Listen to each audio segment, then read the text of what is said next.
On today's episode of Locked On Avalanche, a week's worth of crossovers, and we started off with the girls from Locked On Predators. What's up with the spending spree they just went on? Let's talk about it. New episode of Locked On Avalanche coming at you.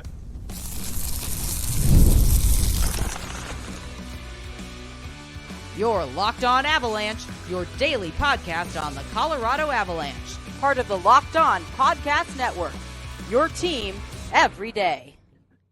All right, everybody, welcome to another episode of Locked On Avalanche and Locked On Predators, special crossover episode for everybody out there today. Thank you for tuning in and making it your first listen of the day from Locked On Avalanche. I'm Chris Maselli, and with me, as always, is Mr. Shaggy Von Doom, Kyle Sullivan, and joining us from Locked On Predators, Ann Kimmel. You know her if you're in Avalanche Nation.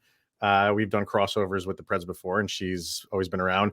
Newcomer is Emma. Is it Lingen? Am I pronouncing that last name correctly? Yes, you nailed it. Well done. I love it.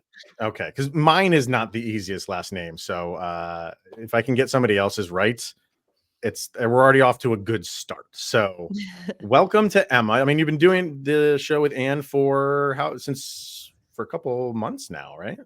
Couple months. Yeah. Time Feels flies. like forever. I don't even know. seems Yeah. In a good way, though. In right? a good Yeah. way. Yeah. Right. In a good way.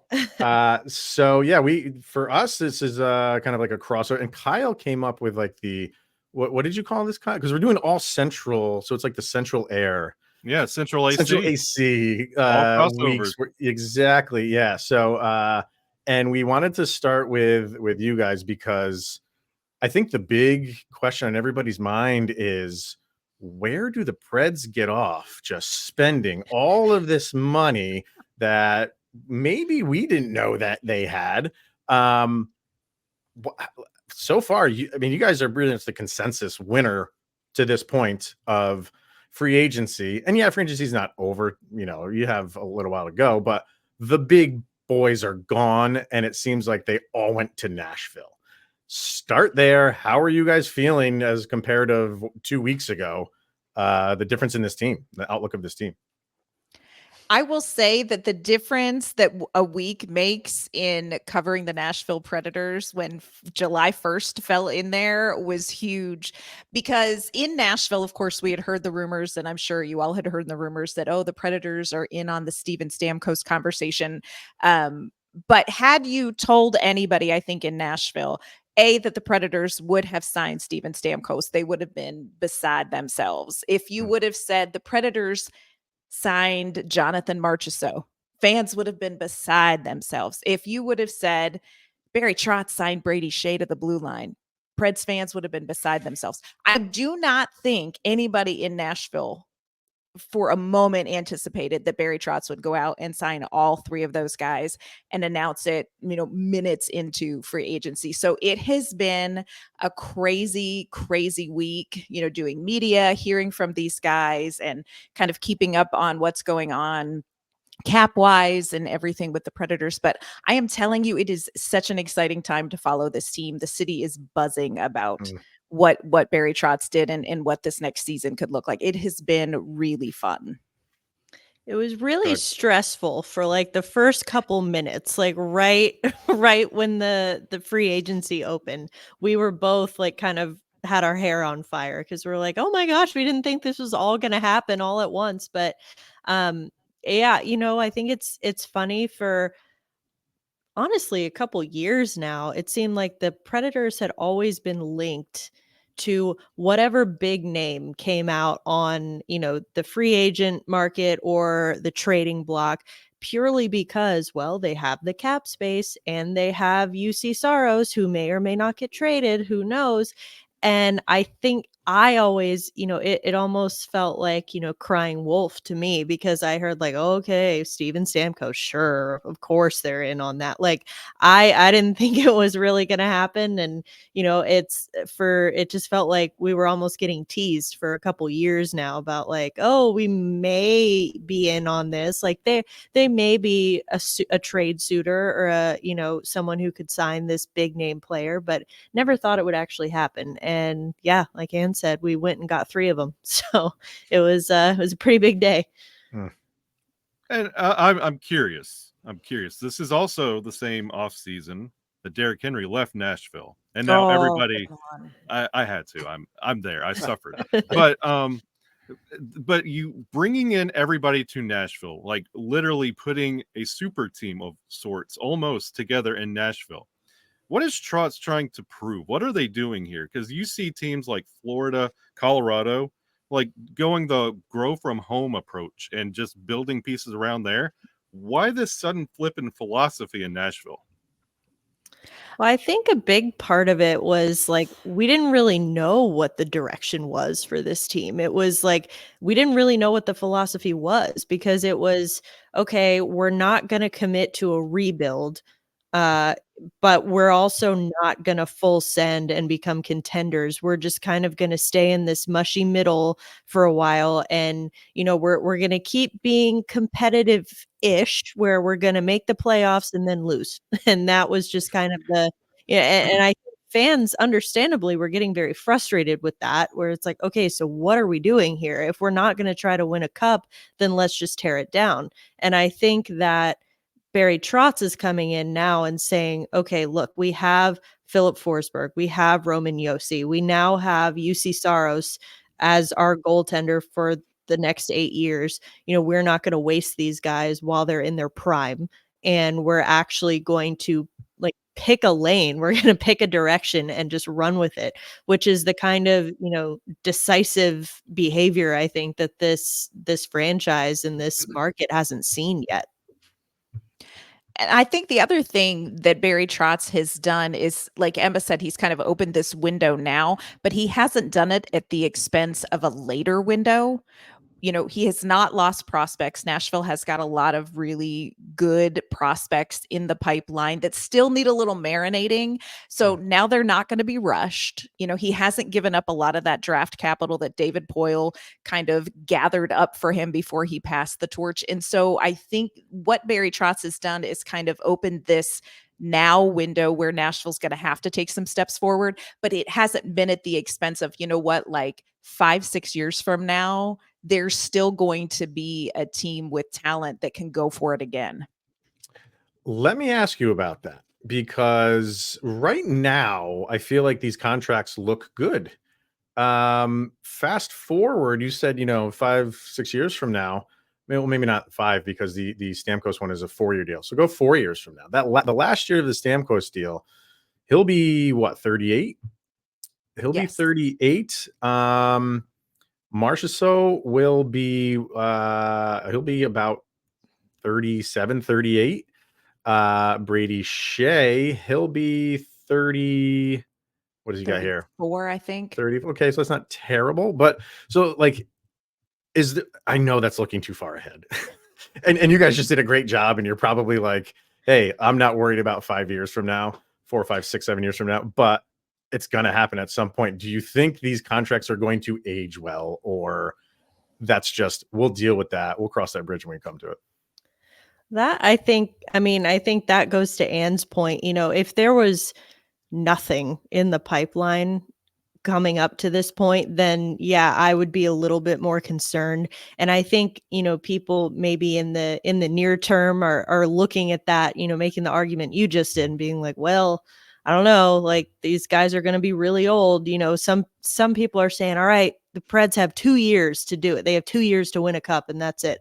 It's like, okay, not necessarily, because again, they do have, one of the best prospect systems in the league right now, and they didn't have to give any of them up. They still have, like Anne said, a ton of draft capital. They have 2 first-round picks next year, 2 second rounds, like 2 or 3 third round. Like they're well set up 8 for the or 9 future. picks, yeah. And I think they have, they have a number of really promising prospects that last year, when it maybe looked like the Predators might be finally committing to that rebuild of like, okay, let's sell everyone. We're going to get rid of Matthias Ekholm. We're going to get rid of Mikael Granlund and Ryan Johansen, Matt Duchene. Sorry, Anne, to bring up Becky. I know that one hurts you. But I think that people were like, okay, finally, at least we're picking a direction. But then it's like, no, we're still going to try to win with what we have. And so that's when I think, a lot of Predators fans really wanted to see, all right, let's bring in the kids. Let's bring up, this youth movement and let's see what we have. And I think the reality is the timelines didn't quite match up that well in that regard. I think that it's not to diminish or disrespect any of the talent in the Predators pipeline right now, but these guys just aren't ready yet. There's no one playing for the Milwaukee Admirals who I think deserves to be on this Predators roster more than anyone who's currently there. And that's just, it's a timing thing. Like Ann said, you just got to marinate a little bit longer. And so I think of the, specifically Stamkos and Marchessault, because they are slightly shorter contracts. I think of them as almost like a stopgap. And like Ann said, it keeps this window open. It absolutely busts the window open a lot sooner than anyone would have expected, but it also helps keep it open for longer. Yeah, I think that's the thing that makes me the most upset as a Central Division team is watching these moves, these free agency pickups to improve the current state of the Preds. And then you see what's going on in Milwaukee, what you just saw last year, an incredible run, like an incredible team. And that's coming up. And it's just frustrating. You address the future, present, and got rid of the past. And it's just aggravating to see. And you have draft capital. What's that like? Tell me about these picks. What's that like? Yeah, I just looked it up. You got 2 in the first, 2 in the second, 3 in the third, one of which did belong to the Avalanche. So that's Thank 7 y'all. picks. Yeah. That is 7 picks in the first 3 rounds. I mean, I wouldn't expect to hang on to all of them, but still, that's a lot to work with come trade deadline. So you guys are sitting real pretty. Yeah, it feels, I'm not going to lie to y'all. It feels pretty good right now. Yeah. Let us have this. Okay. No. Can you see the screen is split for a reason? Like up here is feeling kind of nervous and down there is feeling pretty good. Let's talk about if there's anything else that the Preds have to do for this offseason. And then we'll get into, I know, way too early predictions, maybe not even predictions. We'll just say like expectations. So let's get all of that in and we'll get our first break in. We'll talk about that after this. All right, let's hear from FanDuel. Everybody here loves sports. We love them so much that we don't want them to stop. But as the playoffs are all over with in hockey and basketball, we get fewer and fewer games, and those sports are not sportsing like we want them to. But FanDuel lets us keep the sports going whenever we want. All we got to do is open up the app and dream up any bets anytime that we are in the mood. And this summer, FanDuel is hooking up all customers with a booster or bonus daily. That's right. There's something for everyone every day all summer long. So head over to FanDuel.com. Start making the most of your summer with FanDuel. It's the official sports betting partner of Major League Baseball. All right. So I want to get into anything else that the Predators need to do, but I just want to ask a really quick question about Stamkos because did that happen? Was there talk of that before he was officially done with Tampa Bay? Because, I follow hockey as much as anybody does. And you heard that all you heard from the Stamkos thing was like, it could be over in Tampa, but I didn't really hear if it is over here. There's a teams that could be possibility because I partly think not a lot of people thought it was actually going to happen. And then when it did happen, it was like Predators are there and then Predators signed him. Did it happen that fast or was there talk before he officially left that it could be a destination for him? I know that Barry Trotz and had always said, he's going to be looking for, these big fish. Not necessarily that he's going to go out and get them, but all bets are on the table. And when we heard from Steven Stamkos, he said in his media availability with us, he was talking about, we knew the night before free agency started. We knew June 30th. Yeah. Tampa Bay's not happening. And honestly, you heard whispers. I will say we heard whispers in Nashville about like, Trotz might be in on Stamkos. But I don't think anybody in Nashville felt like it wasn't going to get done in Tampa Bay. It just felt like, of course, they're going to get it done. But when it didn't get done, I mean, Nashville was right there. And Barry Trotz was very upfront. And Steven Stamkos even said, like, Barry Trotz was very upfront and said, look, like, here is our list of people that we want to get. Your name is right there. You know, we really want you. And I think that he was probably extremely persistent. And Barry Trotz also, he just does not play a lot of games. Like, he's pretty much a straight shooter. And I think he just kind of laid it out for Stamkos. Like, look, you know, we brought in Ryan O'Reilly. We brought in Gus Nyquist. We brought in Luke Shen last year. Gus Nyquist had a career season with the Nashville Predators. Stamkos talked about kind of watching from a distance when the Predators went on that 18-game point streak and was like, okay, something is happening here. But I do think that Barry Trotz was right there. I mean, like his hand was knocking on that door the minute it seemed like it could come open. And I think he was very upfront with Stamkos saying, we want you. And, you know, they were fortunate enough to make it happen. Yeah. There was no bidding wars or anything, it seemed like, for him. It was like Nashville, and that's it. And wow. Okay. Yeah. What do you got, Kyle? No, and this is kind of coming off of everything we talked about in the first segment about Nashville, praising you guys. Incredible job. Wonderful. Okay, now let's talk about the goalie position. How confident are we there? Like, I know what we have, but do you feel good with that team in front of you? We've seen powerful teams built up, and you just rely. Hey, Colorado did it not too long ago. They won a Stanley Cup with Darcy Kemper. Do the we Predators remember? Oh, yeah. But we helped get there. Is this going to be the weak spot for the Predators, or do you feel confident you can ride? No, really? What if it goes wrong? What do you do? Like, is this a position that you feel confident can ride you through the entire season? To that, I will say, UC Saros is coming off of statistically his worst season of his career this past season. That said, he finished 5th in the Vezina voting. If your worst season is finishing 5th in the Vezina voting, I feel pretty good about that. And I think that he is more than proven that he can, you know, that he is the type of player, the type of goalie that really is the backbone of a team, because for so many years, really up until this year, he had to be the one dragging this team, you know, whether it was into the playoffs or just to wins. You know, he stole this team a lot of games because they didn't have offense, frankly, at all. And even this year, you know, they weren't exactly an offensive powerhouse by any means, but it was, you know, more than they had seen in previous years. And so he didn't have to be the one dragging them, you know, into the fight every single night. But we know that he can do that because he's done it for years. And so I think that, you know, between him and Scott Wedgwood now as his backup, I think Ann and I have talked about this too at Locked On Predators about, you know, how are we...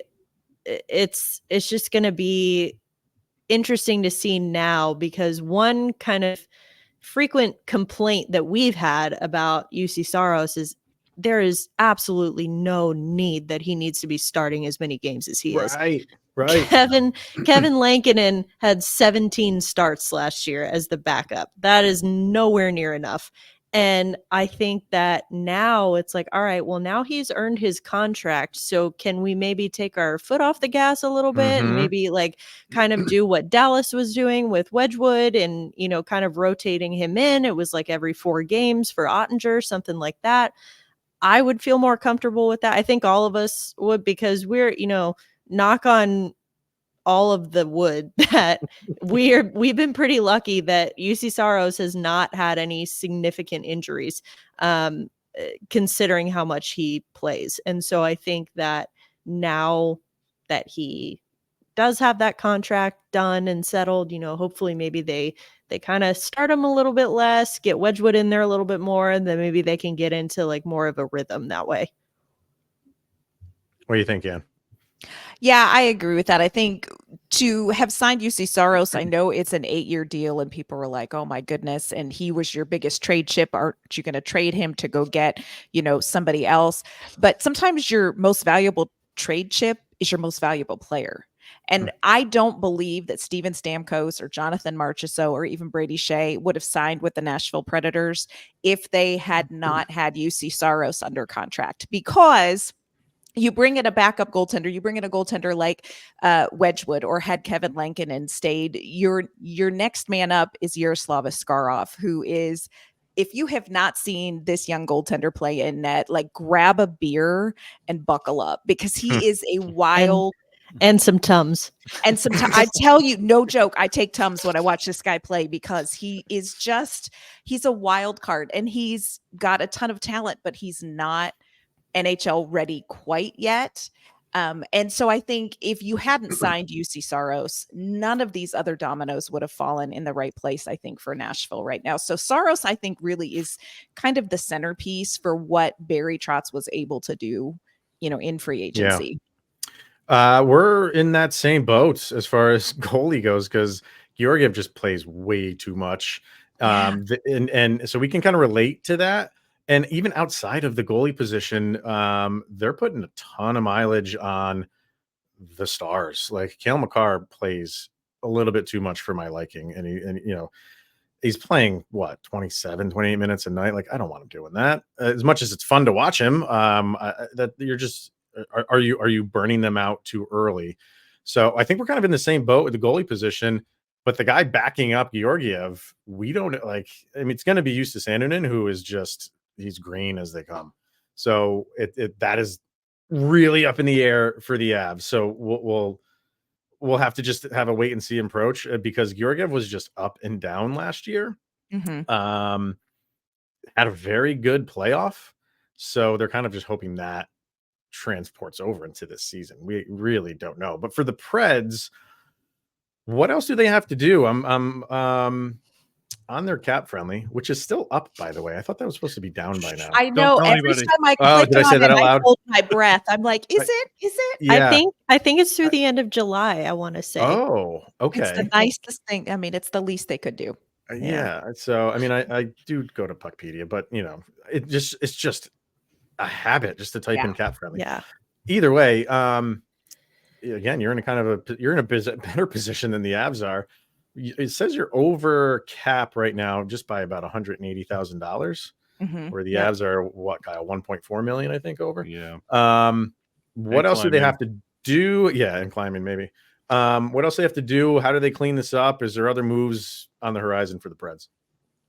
Yeah, Barry Trotz did say at his media availability on July 1st that, we are going to be looking to make one or two more moves in terms of, we've made all these additions, but now we need to make some subtractions because we are over the cap. And that's, God, have the Predators ever been over the cap or even close to the cap? It doesn't feel like it, but at least not recently. And so I think they're going to look to be moving somebody. And now, as far as who that would be, who's coming to the Avs is what you're about to say, right? Because it just, go ahead. Who do you want? You want Cody Glass? He scored a hat trick against you guys this year.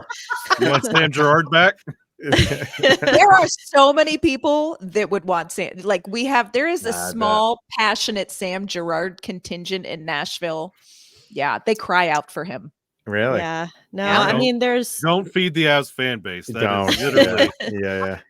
There's a couple guys on the Preds roster right now who would just strictly based on, the financial piece would make sense to offload and plug your ears, because I don't like this one either. But Cody Glass is one who kind of looks like the odd man out on offense right now.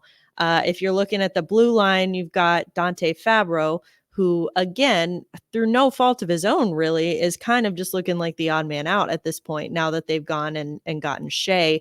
And Yossi can play on either side. He doesn't play a side. He's just everywhere. So I think, so that kind of eliminates the need for Fabro. And so both of those guys that I mentioned, Glass and Fabro, both make they have one more year, and it's $2.5 million for each of them. And so as much as I think there are guys in Milwaukee, like a Phil Tomasino, for example, who would immensely benefit from a change of scenery, I don't know that Barry Trotz is going to be as aggressive in trying to make those moves happen, because that's not going to move the needle on the salary cap at all. So I think that, he's got to look at maybe moving one of those guys I mentioned. But then again, with the way that this offseason has gone, nothing surprises me anymore. Right. He could be like, oh, we're trading Ryan O'Reilly. And I'd be like, okay, like, No, don't Sure. even put that out there. Yes, the internet has it now. What do you think, Ann? Or what are the moves or maybe potential people that could be on the way out?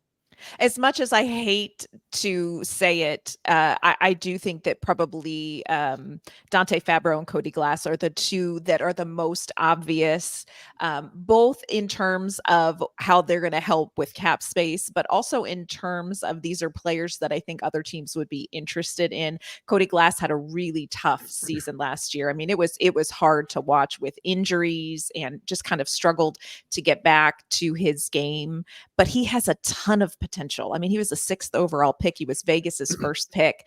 I'm hoping they keep him around because he and Marchessault were together that first season for a little bit. And I'm like, maybe, that could be something that sparks, but they are going to have to move some pieces. And they've gone from a team that had one line of offense to, these additions where all of the sudden you've got to be really careful who you shift, because they brought in so many pieces that there's only a few pieces that can go out the door now. So, Barry Trotz is going to have to cut some people loose. We'll see who he chooses. Choose wisely, All right. Barry. All right. I hesitate to bring him up, but because he played for you guys for a while. He came to Colorado, had lunch, and left. And that's Ryan Johansen. Yes. We have many questions, friends. So do we. Go ahead.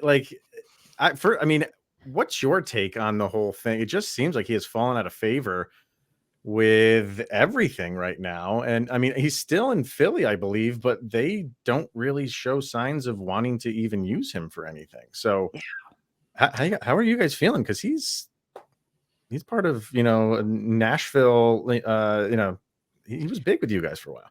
Yeah, he was vibing, as they say here. He was vibing.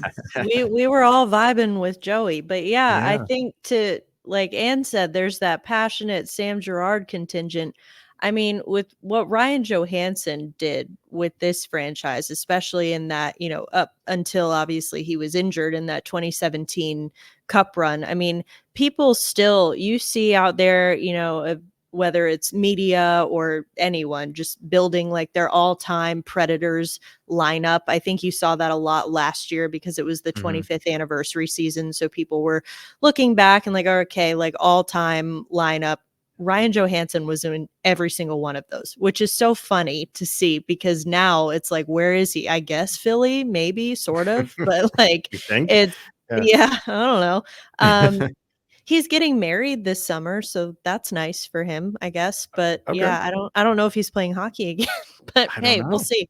But he was such a big part of this franchise and such an important part of this franchise until he wasn't. And then he just became this massive, and Ann and I joke a lot on our show about how anytime, in Nashville, anytime a contract or a salary starts with an 8, Preds fans get a little twitchy, because it makes them think Ryan Johansen and how much, he underperformed on that contract. And so it's such a fall from grace, I think. And it's interesting to see, like, I'm curious too, what happened in Colorado, because I heard it was maybe some locker room stuff, or he wasn't quite the fan favorite that he was here in Nashville.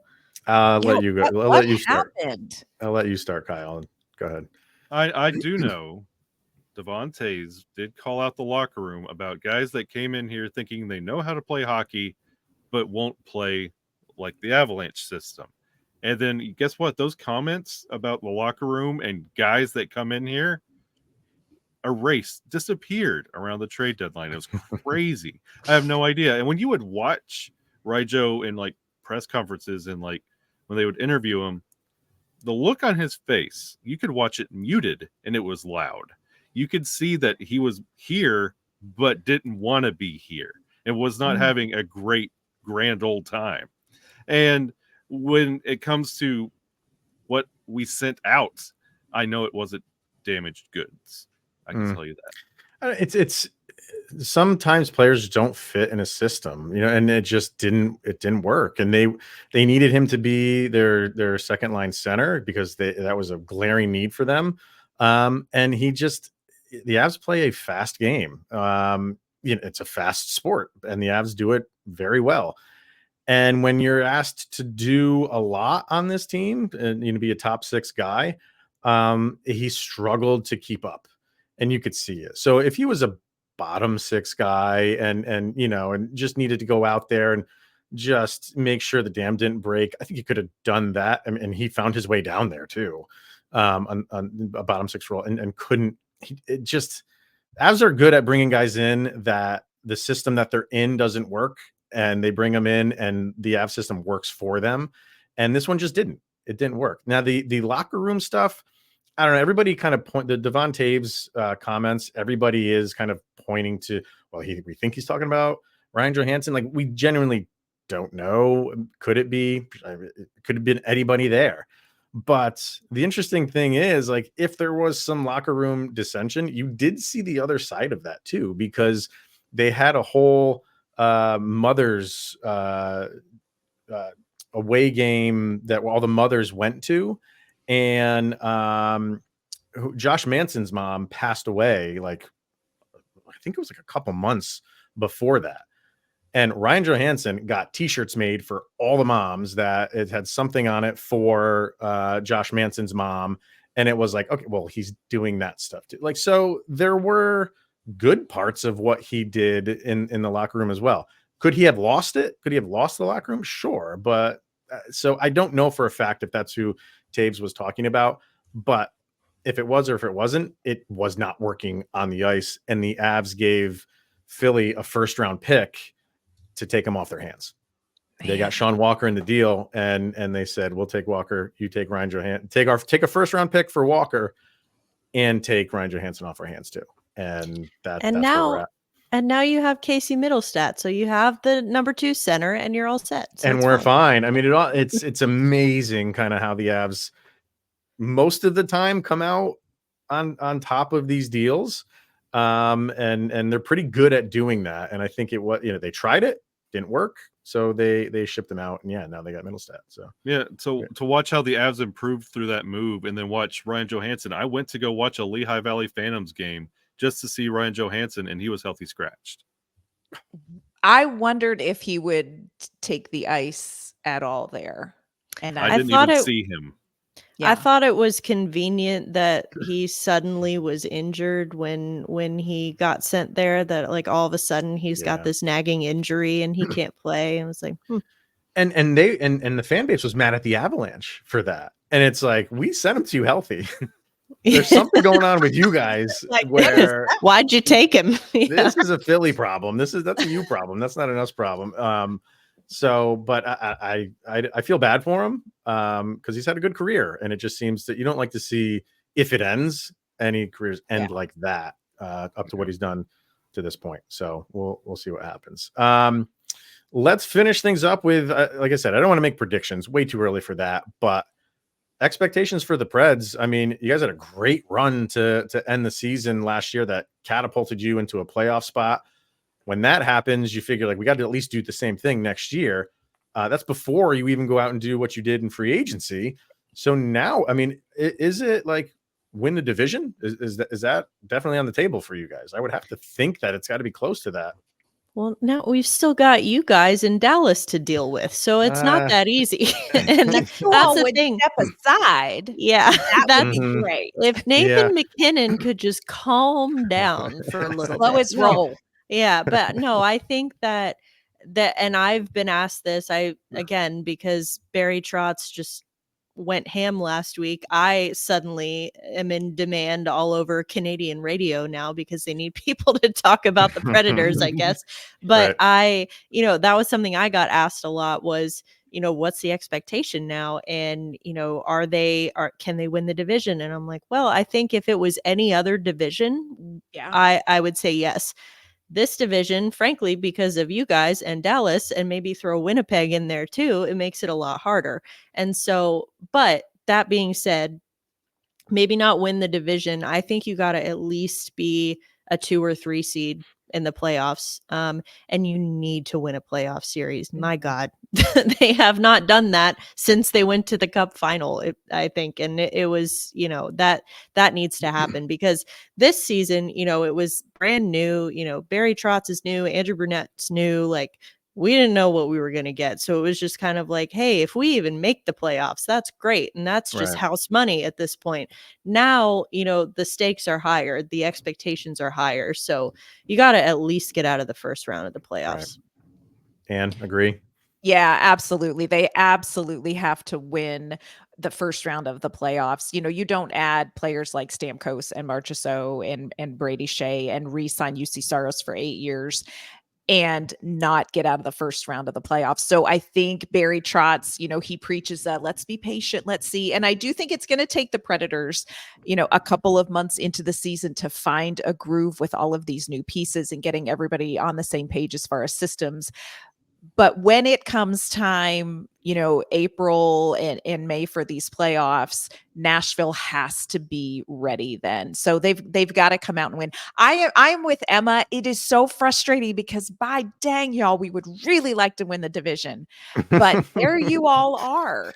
There you all are. And again, Dallas, it's like, at some point you do have to take turns.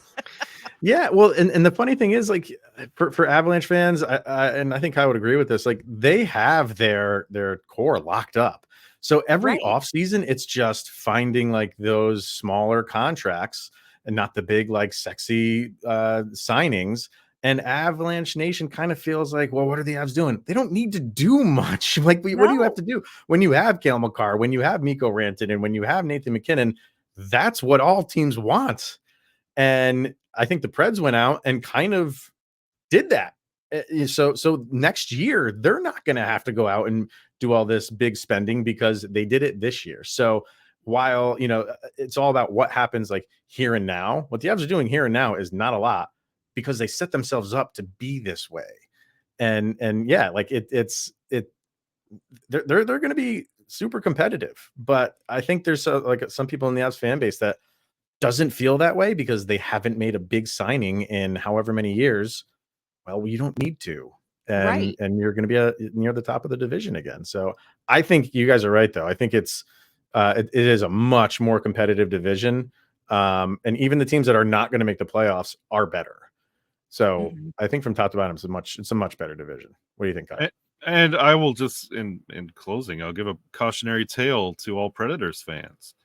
Do not buy too much into a huge free agency because Avalanche fans were ready to hoist another cup with the acquisitions of Tomas Tatar, Ryan Johansen, Ross Colton, Miles Wood, and they had to basically flip half of those free agent signings at the trade deadline because things just weren't happening. So, yes, the moves are there. Training camp, preseason, the beginning of the season.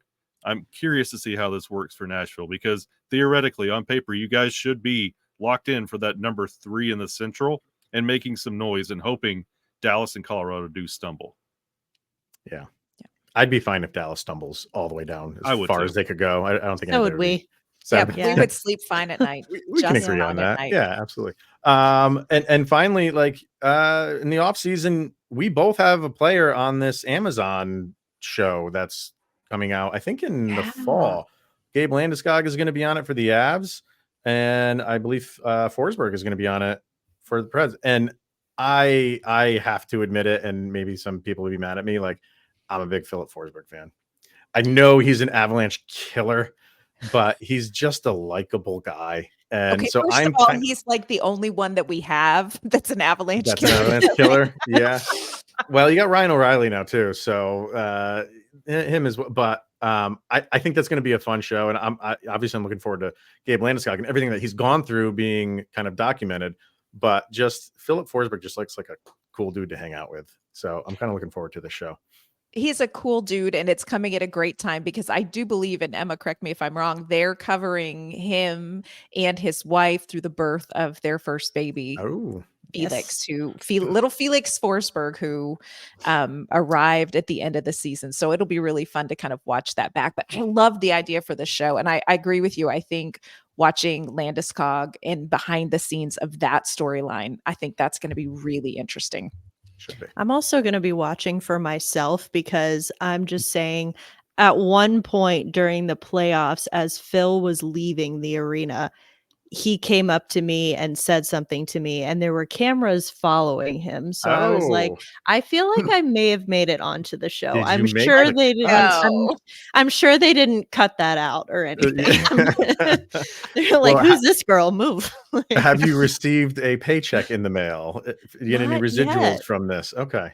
I will be. I will have my lawyers on the phone ready to go. If I am, I will get some lawyers, and then I will have them on the phone ready to go.